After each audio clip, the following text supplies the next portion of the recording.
গত ১ সেপ্টেম্বর থেকে শ্রমিক আন্দোলনে হঠাৎ অস্থির হয়ে ওঠে তৈরি পোশাক কারখানা।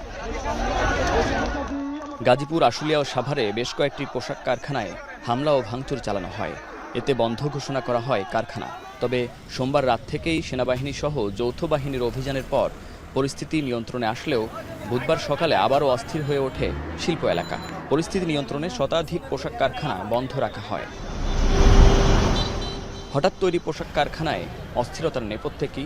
অন্তর্বর্তী সরকার উপদেষ্টারা বলছেন, শ্রমিকরা নয়, বহিরাগতরা তৈরি পোশাক খাতে সমস্যা তৈরি করছে। বহিরাগত লোকজনের আধিক্য দেখা যাচ্ছে। কিছু কিছু জায়গায় বেতন দেয়া নিয়ে মালিকপক্ষ বেতন দিতে দেরি করছে, সে কারণে আন্দোলন হচ্ছে। আর কয়েকটা স্পেসিফিক ফ্যাক্টরি আছে যেখানে মালিকপক্ষ পালিয়ে গেছে, সেখানে কিছুটা আনরেস্ট হয়েছে। সেগুলোকে আমরা অ্যাড্রেস করছি।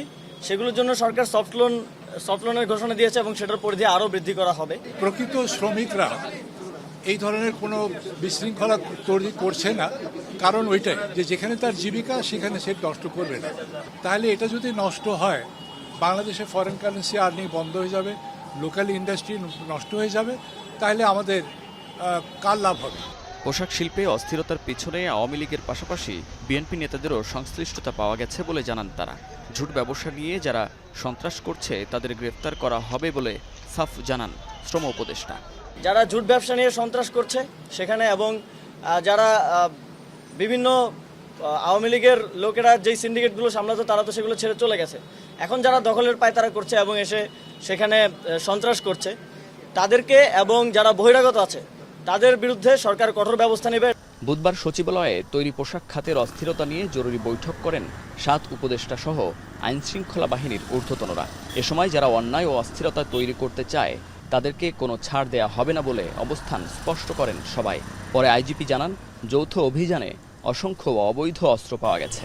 আমরা অনেক অস্ত্র ইতিমধ্যে পাচ্ছি, অনেক জায়গায় অস্ত্র ফেলে যাচ্ছে কেউ, অনেক জায়গায় আমরা গত রাত থেকে কিন্তু অভিযান শুরু করেছি, আপনি দেখেছেন। সেই অভিযানের একটা ইম্প্যাক্ট পড়তেছে।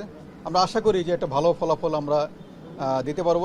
এদিকে স্বরাষ্ট্র উপদেষ্টা বলেন, সবকিছু ঠিক হতে একটু সময় লাগবে। ধীরে ধীরে পুলিশ বাহিনী স্বাভাবিক কাজে ফিরে আসবে বলে জানান তিনি। পুলিশের ইমেজ আস্তে আস্তে কিন্তু উন্নত হচ্ছে। মানে এটা আমার কাছে এরকম কোনো কিছু নাই যে আমি একদিনে সব উন্নতি করে ফেলবো। এটা আস্তে আস্তে হবে, যেহেতু তাদের আপনার যেটা আইডেন্টিফাই করছেন কারেক্ট, বাট আমি তো একদিনে এটা কিছু পারবো না। দেশে মোট রপ্তানির প্রায় ৮৬% আসে তৈরি পোশাক থেকে। তাই দ্রুত এ সংকটের সমাধান না হলে রপ্তানি ক্ষতিগ্রস্ত হবে। মুন্নাফ রশিদ, এখন, ঢাকা। সানবিট সব দিবে সামাল। সানবিট ম্যাজিক প্রেস ডিশওয়াশিং এর মাথা ঘোরানো সলিউশন।